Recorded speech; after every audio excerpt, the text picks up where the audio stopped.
When I found out I was going to be a parent, I immediately felt a lot of anxiety and worry. So I went on to BetterHelp to try to look for a therapist to help me with that. My relationship with my family and with my boyfriend and with myself were suffering. I really needed help. I was ruminating a lot. Really getting those thoughts out to a therapist and getting feedback was just life-changing. Discover what BetterHelp Online Therapy can do for you. Visit BetterHelp.com today.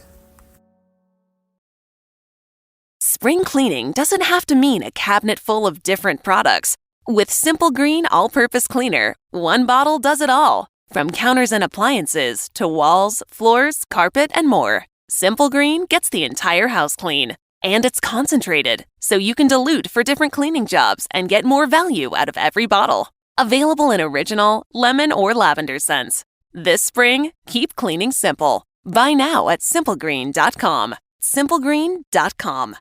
What is going on? You are watching and, of course, listening to Tags Live, aka Talk About Gay Sex, the live edition, where we're here every Wednesday night on the Crowdcast platform. I am your host, Steve V. This is episode 761. Let that sit in. Alongside I couldn't do it without him, Cody Maurice Doggett. How the hell you doing, Cody? Hello, darling. Doing wonderful this evening. It was hurried, but we are here. We made it. We're about to get into these topics, girl. You know, sometimes Wednesdays can be a little anxiety-driven. It's the middle of the week, but it's like you ramped up your energy, and it's meetings, it's this, it's that. But somehow we pull it together, and there is something about live. Many of you listening to us should join us if you're only hear us when the show drops. It's a lot of fun, and we are live, and you guys get to comment, and we pull you in. So this is just a little PSA to join us on our live show. But we have a lot to talk about. We have 2 sex talks to get into before we get into hot topics, advice, and thirst trap. And the first one comes from a person that has a new book. Ryan O'Connell is an actor, writer that has been in Queer as Folk. I think it's like the new edition of Queer as Folk, I believe. He has a new memoir coming out, interviews and essays that are essentially about sexual experiences, sometimes awkward, liberating, messy, vulnerable, hot, par for the core. I know, which right? which helped him understand himself more deeply, and he's sharing it and navigating intimacy and open relationships in his new memoir that comes out in the next week. So we thought it would be fun, based on what he's talking about, his sexual experiences, about what are some things that have got us to change because of our sexual experiences throughout the years. And based on his book, first off, do you want to read this book? Is it a summer read for you, Cody? Right? It sounds like a really good read, and it's just challenging and sexy at the same time. So I actually can't wait to get into it. And one of the things he talks about by writing the book is he's open, unapologetic, and uninhibited, and thinks that, like, aside from things like heated rivalry in recent pop culture moments, that we're not getting a lot of real moments. And if you can do it in literature or a book, he's sharing us his real life experiences. I am on the heels next week of launching my Substack that is going to take the show, and you will see a different side of myself. It's a chance for me to take what I've learned in 8+ years of doing this show and give just a little bit more of what's my mind and my experiences and my thoughts. And so it couldn't come at a better time, and more on my Substack coming out soon. But we thought, based on Ryan O'Connell's upcoming memoir, that we would post a few things and discuss what experiences changed the way we approached sex. And if you want me to start first, I will, Cody, because I could see you twisting my arm over there. You're just getting it together. It's early in the show here, and we're just like getting, the bartenders are mixing our cocktails. I was going to say, after a couple sips, I'll get it together. Paint a picture here. We are developing your evening, day, whatever you are, whenever you're listening to us, but what How? experiences changed the way we approached sex? And honestly, you're going to hear this a lot and you're probably sick of hearing it, but a lot had to do with the New York Eagle for me, because prior to that, it wasn't like I was a prude. It wasn't like I wasn't having sexual experiences. I was actually a go-go dancer back in the day. But what changed for me and changed a lot of my sexual experiences was when I moved to New York in my actually mid late 30s, that somebody brought me to the New York Eagle, and I learned about a subculture of community and BDSM culture and all that comes up Mhm. with the BDSM culture. And along with that came confidence, exploration, and trying new things that really changed the way I approach sex. I became, there's so many more things we can go into it, but it was really going to the New York Eagle that changed me. If you had to say one thing that changed you, what would it be? Well, after my breakup, I was just started having a lot of sex, and I feel like I hadn't leaned into the more dominant side. I was like, it was more of a give and take. I feel like for me, it was I was kind of like in the middle. I wasn't really submissive, but I wasn't really dominant either. But I feel like coming out of that relationship and having a lot of the uh, preconceived notions of what I wanted from a relationship, I kind of just let them go because it was mainly about sex.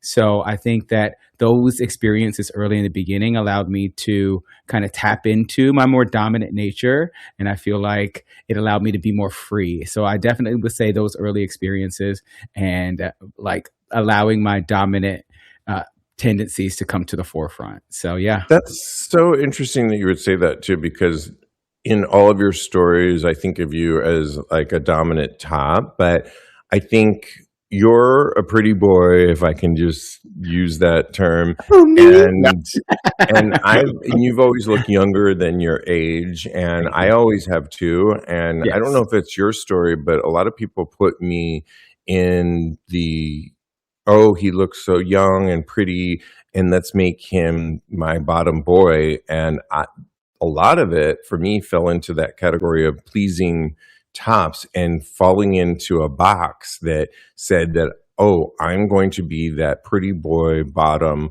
for whomever I come in contact with. And it worked for a while, but until it didn't, right? Yeah. And as I moved to New York and I learned about a different culture, I learned that, oh my gosh, I actually have a say in what I do sexually. I actually can be versatile. I have a big dick. I can also be a top. And it's been really, Clock I it. don't know if it's sad, but it's taken me so many years to realize that the full spectrum of my sexuality and what I can actually explore, and I'm still exploring at the same time. Yeah. Does that surprise you that when a No. lot of us of a certain era were put inside of a box on what we looked pretty, we looked a certain way, and we were, whether we did it to ourselves, we were expected to perform in a certain role. Yeah, definitely. I mean, initially in my relationship with my ex from 2000-ish, 2007-ish, Oh, we're I was going the back to bottom the the entire early millennium. Woo, girl, the early aughts, honey.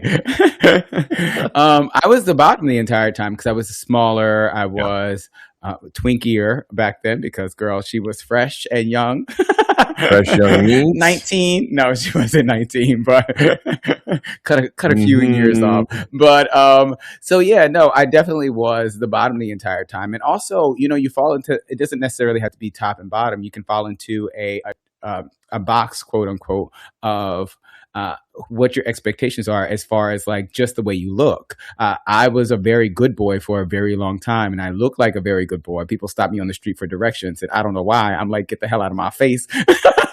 Now, don't even stop, Cody, because No, yeah, no, no. But I feel like a lot of that came with preconceived notions about how I had sex. I wasn't as aggressive in the bed because I was quote unquote a good boy. So yes, I feel like that box can be for anybody at any time. So yeah. and if we were to turn the story to what initially some sexy, fun terms on did a hookup ever unexpectedly teach you something deep at all of our sexual experiences? And I'll go first. Mine was, I'm going to be literal. Did a hookup ever unexpectedly teach me something about deep? It was fisting. I got into literally deepness of the fisting, and I was exploring it, Cody, for a period of time, and more to come on my Substack coming out soon. But it really was deep sensual pleasure. I don't know that I learned a lot about myself, because with fisting, you have to take a lot of time. And I think a lot of people think like it's so, I don't know, it is, oh, I would never do that. Actually, it takes more time than a wham bam, thank you ma'am sex experience, like just fucking. You actually have to connect with the person. And I'm not saying I'll never go back to it, but it was an experience that I had that was deeper, that changed my perspective on sex. Do you have a deeper experience that changed your perspective on sex throughout the years? Yeah, definitely. I feel like for me, a lot of hookups have been wham, like you said, wham bam, thank you, ma'am. And I feel like there were a couple hookups where I had where, yes, you are just having sex, but I feel like there's a connection there, and that sex with a connection is much better. So I feel like my experiences recently, and even before I broke up with my ex, I feel like a lot of those have shown me that you have to be able to connect with the people that you have sex with. In order for, especially for me, in order to make it like really good sex. Because I can have sex, I can come easily, but the connection just takes it to the next level. Is there a time when some sexual experience made you finally feel desired? And that's an interesting question, based on what the author is talking about. And when I felt desired, I thought I felt desired when I was a go-go dancer in the 90s in San Francisco, when people were giving me dollars and I was getting booked left and right. But it really was actually a fleeting moment. It really ended up becoming the BDSM moments of the New York Eagle when I was starting to explore BDSM culture, like flogging, getting flogged, like fisting, that I felt desired, but more for me and what I was giving to the table. In other words, I was revealing more of myself, not just being a pinup boy, if you will. It was putting myself out there in a way that I felt desired and hot, but I was giving so much more of myself. And it was different from the old days of just being photographed or getting dollar bills in my jock strap. That was fleeting, I think. Have you ever felt a moment that you felt more desired? I would say, this is funny because I feel like when I've been to bathhouses, that's when, for me, I feel like I have felt the most desired. So the perfect example is I went to in my first relationship. It wasn't my first relationship. It was my first serious relationship. And back in 2007, the same one, we went to a bathhouse together, and we didn't have sex with anybody else. We just fucked in front of all of these people. We were on display for all of these people. They would touch us. They touched us a little bit, but we wouldn't really allow a lot of groping. But just us being there and having sex in front of all these people, that I felt so desired. I felt so beautiful. I felt like connected to them, even though they weren't touching us. And that experience in and of itself made me feel very, very desired. So I feel like that's one of the first ones. But every time I go to a bathhouse, or even like a sex club or something like that, I feel like that only helps enhance the desire that I feel for myself, and the desire that I feel from other people. So, yeah. Well, we're talking about Ryan O'Connell, the actor, gay actor's new memoir coming out soon, about revealing all of his sexual experiences and how some of them were awkward, liberating, messy, but how they helped him understand himself in a more deep, intimacy way. And if we could turn it to a little more sexy, fun turns, what is something you thought was hot at 25, Cody, that exhausts you now? If you want, I can start. Go ahead. Happy to start. It had to do, it wasn't even really 25. It was using my sexuality to make money. And when I first moved to New York, I put myself on Craigslist. Remember that? And I did M for M massage and naked yoga courses, but of course it turned into something more. And it was interesting and it was fun, and I made a coin when I needed the money, but it also was not where I'm at now. And like, I'm about to relaunch my OnlyFans, but for people to give inspiration for people of a certain age, how to, navigate this. And I'm going to give some amazing tips, and it's going to be really fun. And you don't have to be of a certain age, but it still can be fun and sexy. But I think at that time I was doing it because I still felt like I was put in a box, and I still felt like I had to do it to, and do what people told me to do. And so that's something that I would not do. But what would be something for you what's something of your 25-year-old self that it would what's something you thought was hot at 25 that exhausts you now? Well, you have such a deep answer. Mine is an actual sexual act. 69 for me. I used to think it was so hot, but now oh my god, it's just that's exhausting. A good one. I hate it. I did it the other night with a guy. Good point. Let's break that down. It's so like if somebody wrote that in a sex romantic novel, it would be like, ugh, scrap it, because it's so much work. When it comes down to it, don't you agree? Like, go down on me, worship me, and it's that moment. And I'll worship you. And then later it could flip it, reverse it, Missy Elliott, all of that. And you can do all that. But it's not about like this, even the way you're lying down on the bed. It's just it's so horrible. It's cringy, right? It was kind of hot the other night, but in general practice, because maybe it was because I was eating his ass and not trying to suck his dick. I feel like for me, I have to be like really focused to suck dick, and I can get lost in eating. Well, wait, you brought up something that's really good. If you're eating his ass and he's sucking your dick, that's a different type of 69 that I'm for.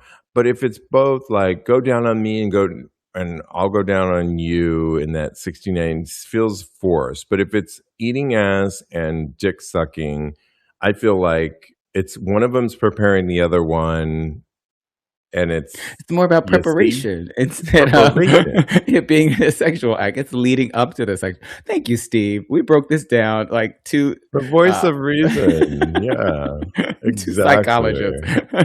Oh my god, we're teaching a class here. Do's and don'ts 69.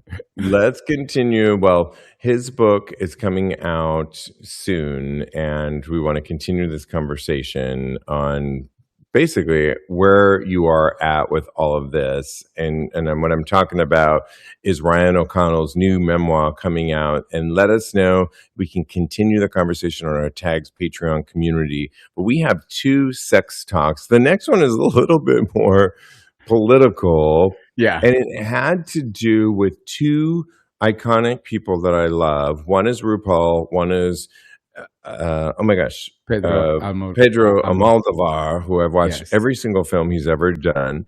Both of them had conflicting messages this week. One of them, Rupaul, was basically suggesting that people need to protect their energy because fear and outrage can consume your life right now. And you also brought up the fact that there has been a lack of education. Is that what he used, the word education, Cody? Yes. For 40 years, we've had a lack of education. So people are not getting, so there's all these conspiracy theories, what he was suggesting. So what he was really saying in a statement on his follower page was that we really just need to dance. Now, I'm all for his messaging of there's fascism now and we just need to dance. And I've worked with the second half of his message, but on the same week, Pedro Amoldovar criticized Hollywood and celebrities for not speaking up enough politically, saying silence during dangerous times is a problem. So I couldn't help but think two of my favorite people had different messaging in the same week. And where do we land? I think it's somewhere in between, Cody. In other words, I think I definitely agree with Pedro Amoldovar in many ways, coming off of the heels of, I just heard Billy Bob Thornton, major actor, say, I don't understand why so many actors feel the need to be political. I'm not political. I'm not educated enough on this. And I thought, Billy Bob, fine. If you don't want to To speak RuPaul's on point. this, if you don't want to speak on this, you don't have to. But if, you know, De Niro and Kerry Washington and Jane Fonda want to speak up politically, or if Meryl Streep doesn't want to go to the Met Gala to make a statement because Bezos, who owns Amazon, is the top tier on the Met Gala right now, and she's making a political statement, you have every right. In other words, platform matters to me. We have a platform here. We don't get that political, but we still get political in our way as it relates to our LGBTQ community. So shut up, Billy Bob. If you don't want to talk about that, you don't have to. But when it comes to this, I thought RuPaul's messaging, the dancing part of it, which is my theme this year of I want to dance. Before I knew any of these messaging or Madonna's album, I dedicated this year to I want to dance in 2026. But I think it's a little tone deaf to also just think that, you know, RuPaul, that, you know, 40 some odd years and that we're not going to say anything. I think we owe it to ourselves if you have a platform and if you want to speak. Yeah. And I also agree with Pedro Amoldovar that, you know, maybe you don't have to speak up at the Oscars, but you can do it in your way. Like another Pedro that we love has done it with his trans sister and done it in different ways. What do you say to all this moment that we're in where people are feeling like they have to almost talk about this? Sorry. Yeah, I think that it is, you know, we have to protest each in our own way, of course. And I think that joy, whether it be Black joy, queer joy, any maligned or marginalized person that expresses joy, I think that is a way of pushing back against the system. So I think that in and of itself is a protest. But I don't think that RuPaul was trying to say, don't fight back. RuPaul advocates very heavily for us to vote on their show. And I think that what he was trying to say was that we, in addition to fighting back, we also have to have fun, because the fun, it fuels the fight, honestly. If we are just fight constantly, then that's a way for us to get exhausted in this fight. And that's not the way we need to be doing. That's not what we need to be doing as far as the fight is concerned. So I think that if we have some balance out there, and that the balance is actually pushing us forward on both fronts, I think that is what RuPaul was trying to say, at least from my perspective, because, you know, I love me some Mama Ru. And so I think that is what they were actually trying to say, but they were just wanted to focus on the fun, because I think that they have all this time and experience from actually focusing on the fight as well.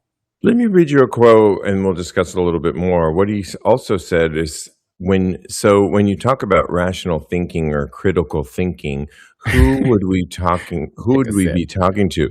Most of the population don't know how to do that. They weren't taught how to do that. They believe in superstition and fairy tales. So the bad guys win. They won, he continues to say. You know, fascism is back. Yay, he adds sardonically. I mean, at this point, the only thing we can do, our only competence, is to party and dance and to have fun and laugh. Let's play games, because They got what they wanted. They got it. So I'm going to be dancing. I'm going to be having fun. Join me. I, I'm with him in the last part because that's really where I'm at too.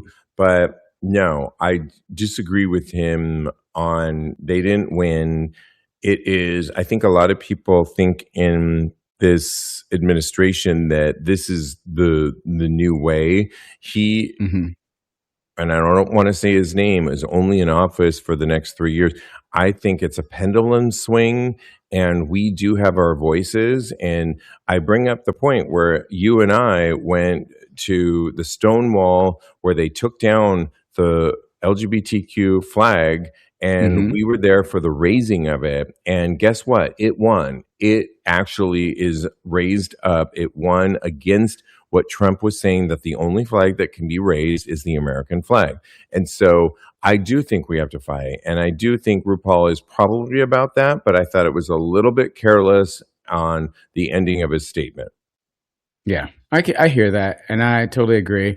And I just think it's hilarious that RuPaul said that a lot of people are uneducated on it as far as things are concerned. So I think that RuPaul was talking about how they were doing budget cuts on the public school system and everything like that since the early 80s. I'm going to say, I'm doing math in my head right now, and we all know that that is not well, they cut the public schools, girl. So here we are with my math skills. I love it. Oh my God. Well, moving on. I think, yes. So let's keep it at that. But a hot topic, we're moving into hot topics now. A hot topic that kind of rubbed me the wrong way, but that relates to exactly what we're talking about, is the one and only Margaret Cho. I've loved Margaret for years and years. Comedian, actress, Margaret Cho turned down heated rivalry over fears of ICE. The out bisexual comment was concerned her criticism of the Trump administration would make her a target for detention at the Canada border. And all I have to say is look at Kathy Griffin, who has been fearless and is on tour right now. If you're going to critique a administration and you're then going to backtrack it, she turned down a role in heated rivalry.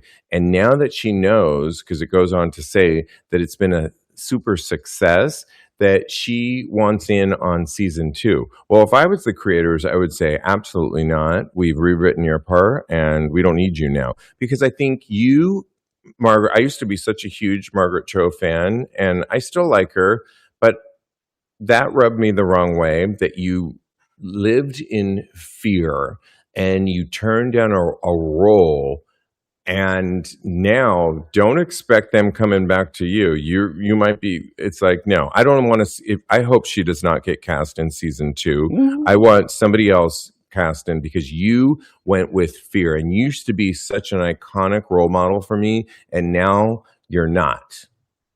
Okay. I mean, I don't agree with you, unfortunately. I think that she had a legitimate fear because, first of all, she's outspoken about against the Trump administration, but also she's an Asian American. And I think that, like, I see your point with Kathy Griffin, but Kathy Griffin is a white lady. And so I feel like we've seen people detained for much less, honestly. So I really think that was a concern of hers, and I'm not going to delegitimize it. I think that she had a right to be scared because that's something that I feel like could have actually transpired had she taken that risk. She may have been. There's a chance that she could have been detained. So I'm not going to blame her for it. Okay, let's just break it down. She's an American, so there is no chance that she should have ever been detained.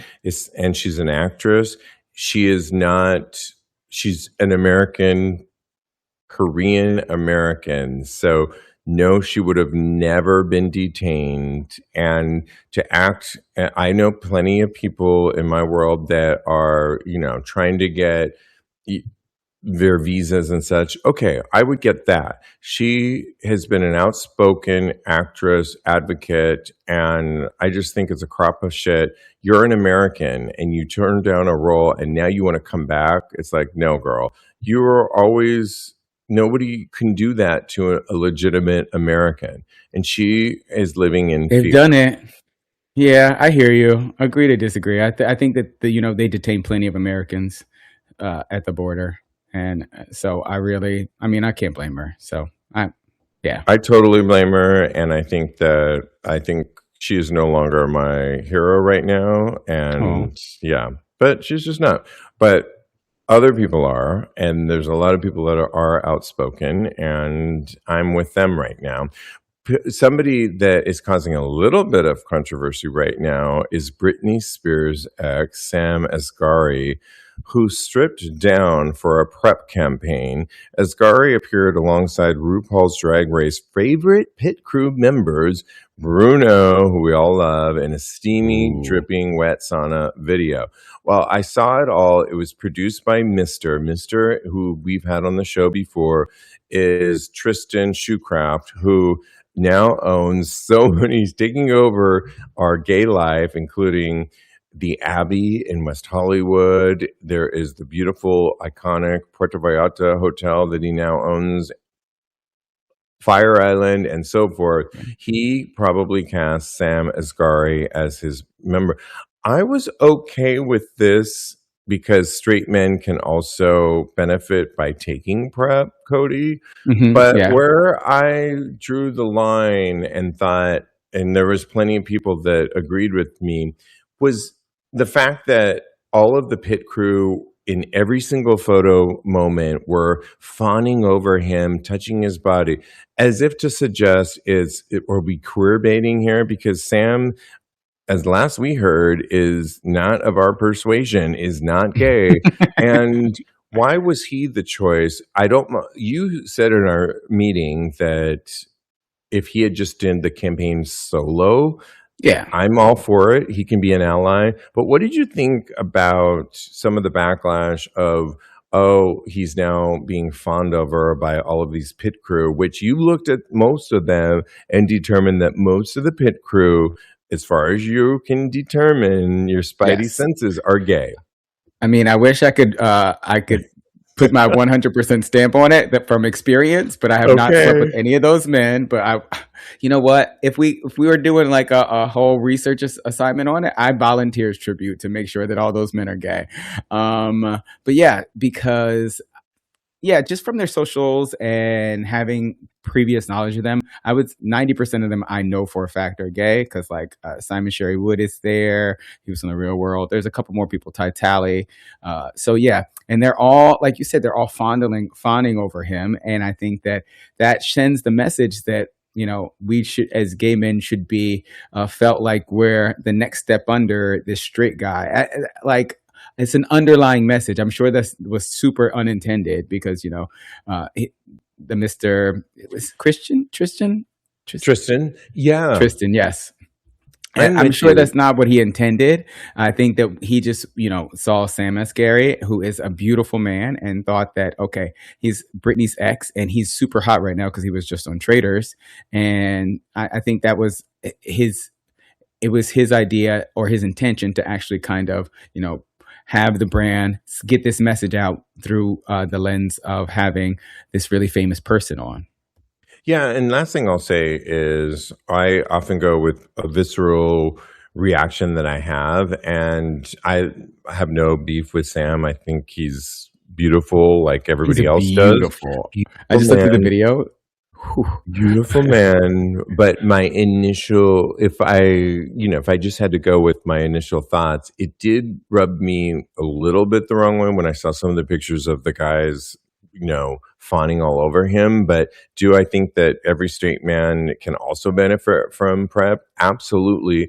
And I like that messaging. I liked your messaging that you told us in our meeting earlier today, that if it had just been a campaign by him solo self, it would have been great. But to suggest that in the campaign that he is available with these other gay men and we're all lucky to be around him and touch his body is a little bit of a misstep. And it goes into queer baiting. And if that loses the messaging, I think, in the end. So could he have been used for the campaign? Absolutely. Was it maybe misused? Perhaps. you get to decide. Let us know what you think. And that's just where we're coming across. But I'm already on PrEP, so this messaging doesn't really affect me. Right. But if I was trying to get new people in it, to take this medication, maybe it's a good thing, maybe it's not. I don't know. You Yeah. weigh in with us and let us know. Well, recently we talked about the gay dads that were also in West Hollywood recently that thought they were being interviewed by CNN. The two gay dads were with their baby, walking their baby in the stroller along probably Santa Monica Boulevard, when a fake MAGA interviewer, actually, the gay couple, David and Anthony Boleyn, were slammed basically when a MAGA influencer, Riley Naomi, approached the couple who were taking a walk with their young son, Auntie, under the guise of an interview with CNN. Well, now we've talked about it recently, and we talked about how the couple, then one of the fathers punched, basically took it into his own hands and realizes maybe his actions weren't great. But CNN ended up, Cody, interviewing this couple. And what the couple said, that there's a whole new wave, including with GLAAD, that says our media, our LGBTQ media is under threat right now because there is a whole influence of influencers that are looking for this type of provocative media that will instigate confrontation, that will get you riled up for their own media content because it will go viral. What do you have to say to this? And now the real CNN actually interviewed this couple. They got to tell their story, but it's a big problem, especially when GLAAD now says we are at an all-time high when Meta, which owns Facebook and Instagram, is being not protecting our rights. Yeah. I just saw a post today from Terry, I forget his last name, but he's Dan Savage's husband. And he was saying his Instagram is under attack, that he might not be on Instagram anymore. So everybody watch out for your Instagrams because they are going after LGBTQ. There's a different story, Cody, just to block you, that we're under threat of getting our LGBTQ platforms like Instagram taken down with no reason. See, there it is. And it's happening. But what you're talking about and what we're talking about with this couple is like rage baiting. And there's rage baiting. Yes. Thank you. There's two forms of it. Like there's behind the computer screen and you post something in order to get people to interact with you online. Like you say, oh, Madonna is horrible. And then people get mad and they interact with you more, and that drives the algorithm. Now there's this other rage baiting where people on the street say something to piss you off. And that one is a lot more dangerous. It's because, set up. Yeah. It's insidious. And I think that what this couple did, any parent would do. I know if I was just out last night and somebody got a little bit, was almost stepping on somebody that I was with. And I was like, sir, do you not see this person standing here? Like, that's just the type of protective person that I am. And we exchanged words, but in the end, he was like, okay, I'm just going to stand over here now. But I was like, why are you even you're stepping on this young girl? She's like story of you 21. Can I tell a personal story of here we you? Yes, go. So Cody and I and Diego have this other friend of ours that is a bartender at a major bar here in New York. And we were all out at a place called The Cock recently. And there was somebody that was listening into our conversations at a night out. And I'll never forget, our mutual friend told the story that Cody, because the guy was listening in and listening to your guys' conversation and inserting himself. And what he said, because the guy was crossing a line, and you told our mutual friend, do you want me to take care of this guy?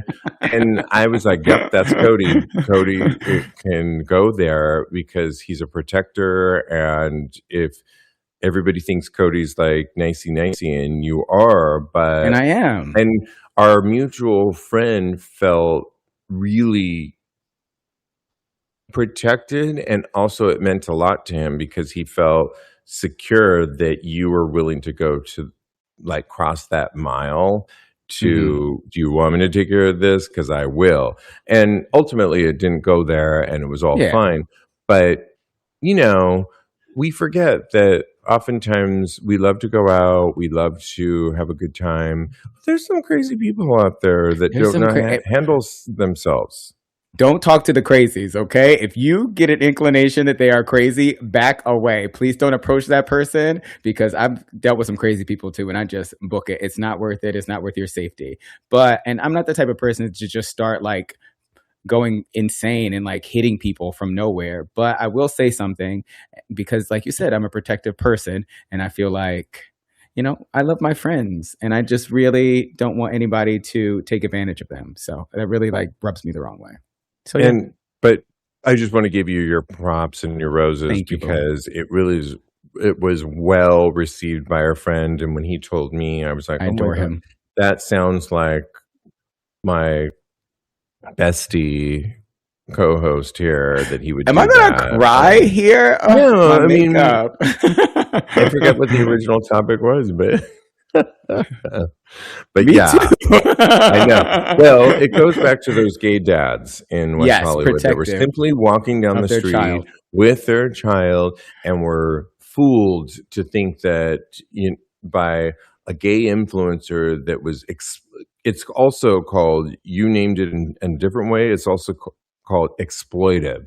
Yes, it is. Exploiting people for your content, and it's awful, and we're here to call it out, and we are not here for it. So absolutely right. not. There is a new story that says OnlyFans faces a new era as creators warn it's too crowded. This was expected, Cody. For basically, the story goes on to say that OnlyFans, and there's one in particular that said the gold rush days are over. Adult content creator Josh Bigosh at Beef Otter posted a TikTok video sharing his thoughts on where the platform stands today. He basically said that in his car, a setting that somehow feels, the OnlyFans gold rush days are over. He went on to say it feels like everybody in their situationship has joined the platform, suggesting that the market has become a pact with creators all competing for the same subscribers. It was funny, sharp, and honest, according to QWERTY, but upon deeper look, this wasn't really that surprising to me, Cody, because I'm reporting, I've been on the platform and I'm about to relaunch, but in a different way and a little bit more. But a lot of people said things like, I'd rather go back to putting a $5 bill in a stripper's jock strap. In real life is always better. Somebody said OnlyFans is about as wasteful as influencers are. Why waste money on any of it? And somebody basically suggested that he's just not as hot as he thinks he is, and people aren't coming his way.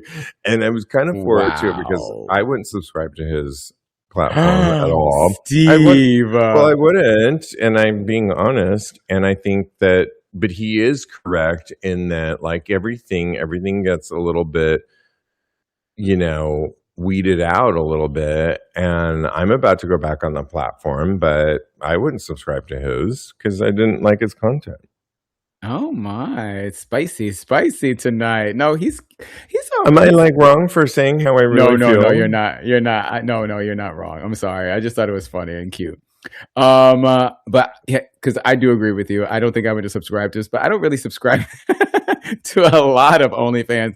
I was about to subscribe to, there's this guy, his name is, I forget, it escapes me. It's like Body something, and his body is beautiful. His face is beautiful. This guy, he has a really nice body. I don't think that I would subscribe to it, but I do agree that the market is saturated. And that he's right. I think that because he said in the video that you can, like, if you went and spoke to somebody and said, oh, what do you do, and they say OnlyFans, they would be like, oh my gosh, clutch my pearls. But now you say it and you're like, oh, another one that does that. So it's become much less But that's everything, taboo. Cody. That's Yeah. like podcasts. When we started 8-9 years ago, we were the third platform for gay sexuality on gay podcasts. And now everybody and their grandmother has a podcast, and it's just the name of the game, and it's just a different time frame, and that's great. I welcome all the competitors, but we Oh were on yeah. the early days of it, just for the record, y'all. And we were. I mean, I was. And so to put on TikTok your theorizing on, it's like, girl, bye. Just You can do handle a the better competition, job. girl. Yeah. Yeah, exactly. Competition. I think there's room for everybody too, because just like with music, not everybody's going to like one particular type of, sex or boy or, style of OnlyFans. So I think that there's room for everybody. Oops. Go ahead. Let's talk about that, because it's another hot topic that we've been talking about the Pussycat Dolls, and the Pussycat Dolls are going to, I think it's soon in June, headline WeHo Pride, Yep. and they were The 5th or set to something. go on a national tour here in the States. They have had to nix all of those dates. They are going to do a few dates in Europe, but it speaks to a larger theme of other tours that have had to nix their tours. And it's a whole thing right now, Cody. And I wanted to get your thoughts on it, because a lot of Demi Lovato, I can go on and on. Billboard just did a whole thing on all of the artists that have had to cancel their summer tour plans because they're not selling out.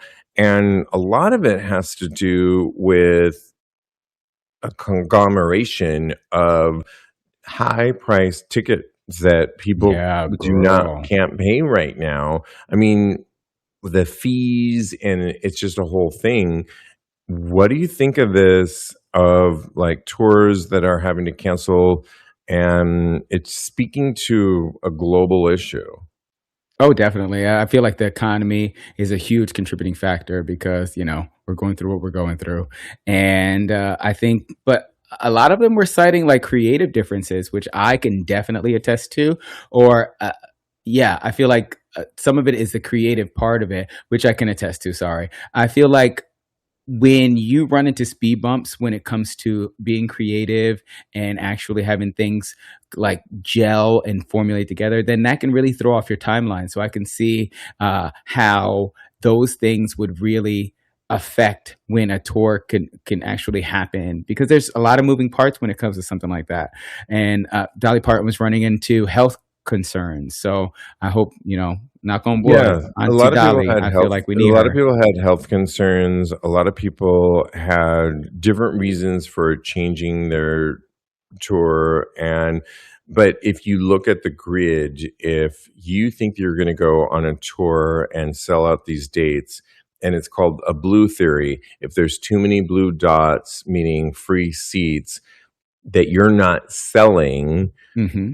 do you think it, because as we've learned throughout the years that music is no longer about selling album sales anymore, it's about touring. Oh yeah, it's been like that But forever. we are in a current mode right now where a lot of it is travel. A lot of people want to do just Madison Square Garden and do like 10 days here. Well, that just means that you have to get to New York. Well, that means hotel prices in New York are at an all-time premium. Hmm. So at what point does it not make sense to come to New York to see this artist that you like, and it doesn't make sense anymore? So Yeah. I think a lot of it has to do with the current state of the world, the war, which is making travel crazy, us watching our budgets, and it's affecting everything. Yeah, I agree with you. I feel like all of those components add up to us being, not really having a lot of tours going around. I feel like there's only one or two artists I would actually give my whole paycheck in order to see. And I feel like that's where we are. Alan in the comments says Ticketmaster is a criminal. They have made going to concerts out of reach, which sucks. And I completely agree with that. I feel like the ticket prices they were too high when it wasn't this going on, this type of recession that we have going on right now. And they are holding steady at that price. I feel like, a lot of it, there's a lot of conjecture about why, but I feel like for me personally, I wouldn't, if it's not Beyonce, Madonna, or Janet Jackson, I'm not paying $300 or $400 in order to, but you know what? When Beyonce comes out with her tour, I might have to mortgage the house I don't own. So It's crazy. And it is crazy. And hearing, maybe it will be a good thing for artists like yourself that you can do more, not stadium tours, but you can do tours and be a part of guides, and it will be a good thing for you. By the way, our co-host has a brand new EP out, a brand new music video. It's called Thing of Beauty, correct? Yep, that's right. The EP and the music video right now, where you can watch everywhere, is Proof of Love. That's it. You better work. Thank you, boo. Well, we love giving advice, and today is no different. And I loved this one, and you did too, when it asked the question, are you your type? What? As gay guys, we are in a unique position that we are looking at and being attracted to people that can look remarkably similar to ourselves physically. And I feel a bit alone in the feeling that I want a guy that looks like me. Really? At the risk of sounding conceited, I really have minimal attraction to a lot of stereotypical gay men: hairy, ripped, bear, otter, twink, etc. So back to my main point, are you your type? And generally, would you say it's common or uncommon to be attracted to someone that's physically very similar to yourself? Or are most gay relationships usually two different types?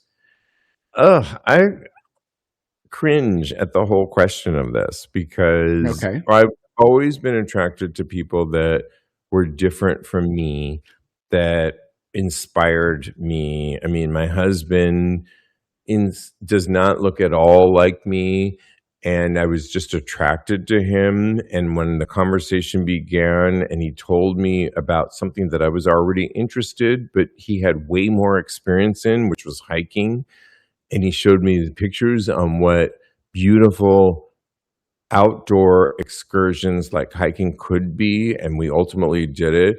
It just took me to another level. So the idea, I've never wanted to look, I do my best to look as attractive as, like, I do my best at, given my God-given gifts of what I look like, I take care of my skin, I work out, but I'm working with what I got. I don't want to marry anybody that looks like me. That's so cringy and weird. I admire Diego, his beauty, and what he looked like and what he had to offer to the table. So this whole premise is just weird to me. But we all know plenty of gays that look like their partners. Girl, gay brothers, honey. They look like twins. There's somebody in our building that we call them the Frenchies. And right, Diego, don't they kind of look like each other? Yeah. Wow. Okay. Well, I can't wait to meet the Frenchie. They're not listening tonight. I hope so too. You might cut this out. So let me get to the. So what I think I said this maybe last episode or the episode before. I have read a book where you should.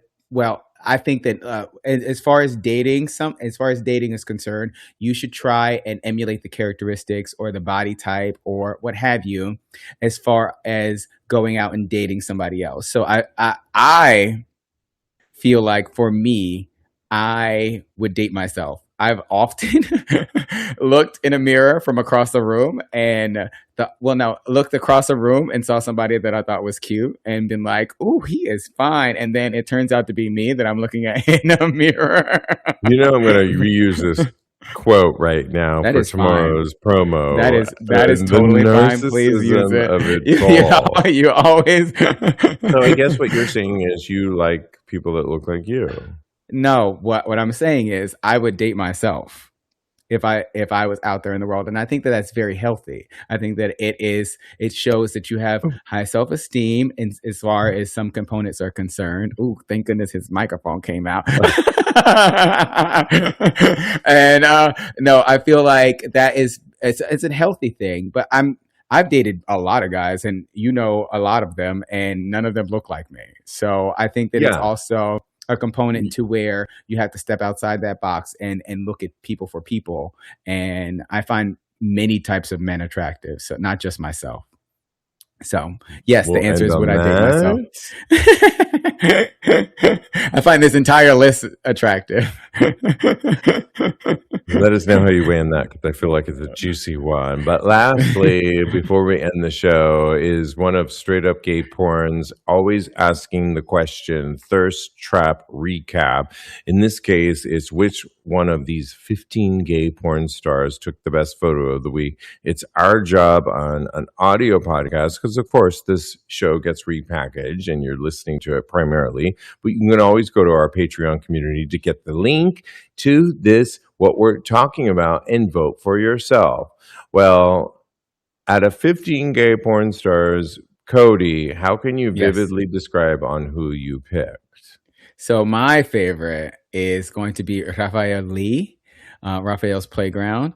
I went to his Twitter, and I don't know if he's straight or gay, and normally I don't vote for straight guys, but I think that this picture is, first of all, he's absolutely gorgeous. He's butt naked with the phone. He's taking a mirror.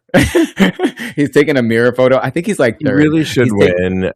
And sorry, I got to cut you off real quick, because there's like really good picks this week. And I'll go through the many guys are hot. But keep describing him, because Yeah, he's got curly brown hair and a beard. He's got tattoos all over. He's got a whole sleeve on his right arm, and then a little bit on his left forearm, and then all over his torso. He's got like the dick of, a horse between his legs. But what really like got me and made me say, "Oh, I don't care if he's straight or not," because on the mirror there are all these like affirmations, and I said that really warms my heart. He's got hardworking there, kind, confident, clean, Hallmark, and morning person.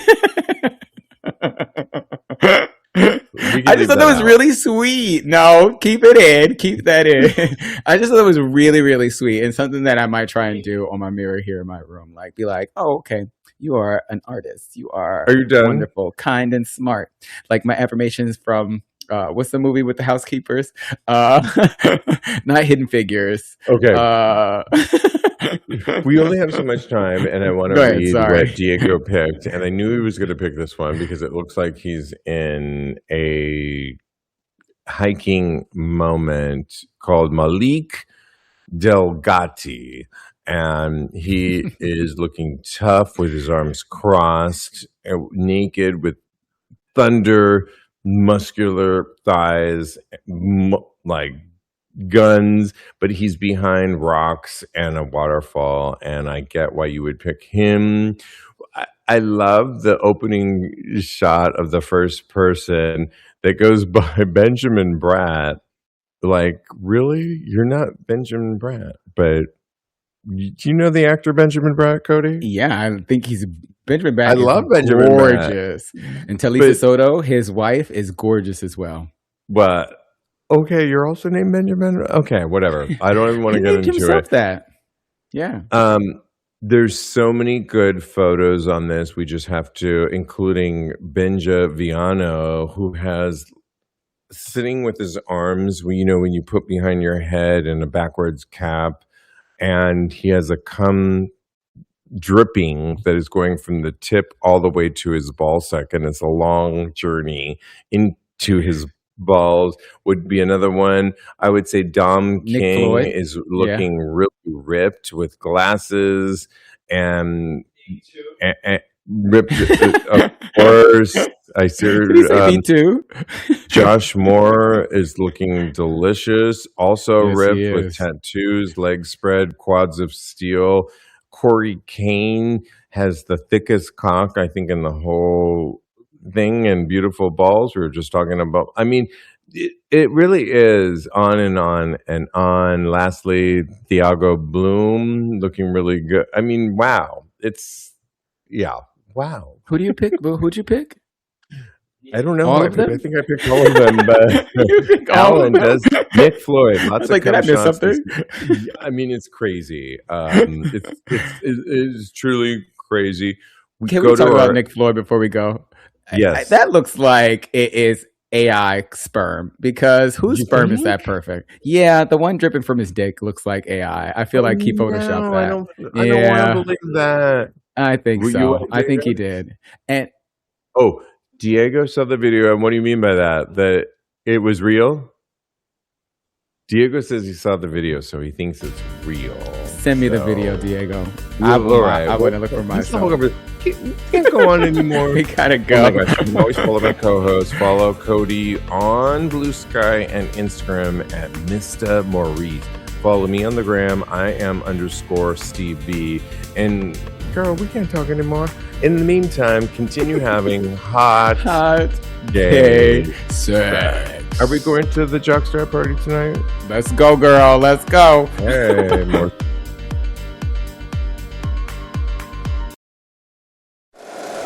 If you like the show, please take a moment to rate, review, and subscribe. It really does help the show to grow.